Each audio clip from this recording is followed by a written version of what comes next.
जंग के बीच ईरान के राष्ट्रपति ने देश को संबोधित किया है। ईरानी राष्ट्रपति ने ट्रंप की सरेंडर वाली धमकी पर पलटवार करते हुए कहा कि जो ट्रंप सोच रहे हैं वो सपने में भी पूरा नहीं होने वाला है। ईरान किसी भी कीमत पर सरेंडर नहीं करेगा। अगर अमेरिका और इजराइल की तरफ से हमले नहीं होंगे तो हम भी हमले रोक देंगे। ईरानी राष्ट्रपति ने पड़ोसी देशों से माफी मांगते हुए कहा है कि ईरान अब पड़ोसी देशों पर हमला नहीं करेगा। ईरान थोड़ी देर में अपने बयान से पलट गया। राष्ट्रपति ने पड़ोसी देशों पर हमला नहीं करने का ऐलान किया, लेकिन इसके कुछ ही मिनटों बाद ईरानी हथियार दुबई हवाई अड्डे तक पहुंचे। ईरानी सेना ने दुबई एयरपोर्ट पर शाहिद 130 ड्रोन से अटैक किया। अटैक के बाद एयरपोर्ट पर अफरा तफरी मच गई।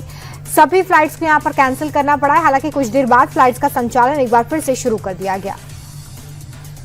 भारत में ईरान के राजदूत मोहम्मद फतली ने इजरायल अमेरिकी हमलों को लेकर बड़ा बयान दिया। ईरानी राजदूत ने कहा कि इस युद्ध में हम या तो जीत हासिल करेंगे या शहादत तक पहुंचेंगे। हमारे लिए दोनों ही सम्मान और खुशी है। अमेरिका इजरायल के हमले में सिर्फ ईरान के खिलाफ नहीं है, ये अंतर्राष्ट्रीय कानूनों के सिद्धांत, मानव गरिमा के भी खिलाफ है। इजरायल अमेरिका और ईरान के बीच छिड़ी जंग के बीच खामेनेई के चारों बेटों की तस्वीर सामने आई है। दावा किया गया है कि खामेनेई के चारों बेटे जिंदा हैं। इससे पहले दावा यह किया गया था कि इजरायल अमेरिका के हमले में आयतुल्ला अली खामेनेई के साथ बड़े बेटे मुस्तफा की भी मौत हो गई है। लेकिन जो नई तस्वीर सामने आई है उसमें चारों बेटे सुरक्षित होने का दावा किया जा रहा है। अमेरिका, इजरायल और ईरान के बीच जारी जंग और भीषण हो गई है। दोनों तरफ से जबरदस्त हमले हो रहे हैं। इजरायल के हमले का ईरान जोरदार तरीके से पलटवार कर रहा है। ईरान की इस्लामिक रिवॉल्यूशनरी गार्ड कोर ने खाड़ी देशों और इजरायल को निशाना बनाकर बैलिस्टिक मिसाइल लॉन्च कर दी है। IRGC ने इसका एक वीडियो भी जारी किया है। हमलों के जरिए तेहरान दुनिया को अपने हथियारों की ताकत दिखा रहा है।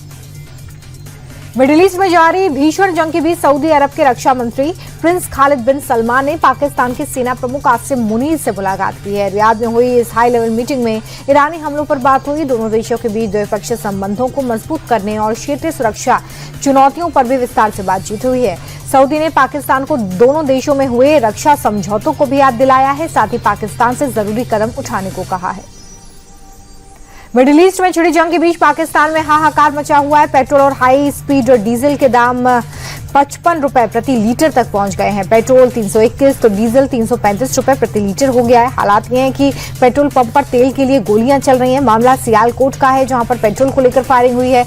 दरअसल पंप कर्मचारियों ने शख्स को 10 लीटर एक्स्ट्रा पेट्रोल देने से मना कर दिया, जिसके बाद उसने गोली चलाई। ईरान जंग का असर भारत पर दिखने लगा है। घरेलू गैस सिलेंडर की कीमत में 60 रुपए की बढ़ोतरी कर दी गई है। दिल्ली में अब LPG सिलेंडर की कीमत 853 रुपए से बढ़कर 913 रुपए हो गई है, जबकि 19 किलो के कमर्शियल LPG सिलेंडर की कीमत 115 रुपए की बढ़ोतरी इसमें देखी गई है। दिल्ली में अब कमर्शियल LPG सिलेंडर 1883 रुपए में मिलेगा, जबकि मुंबई में बात करें तो 1835 रुपए में सिलेंडर मिलने वाला है। LPG की बढ़ी हुई कीमतें आज से ही लागू हो गई हैं।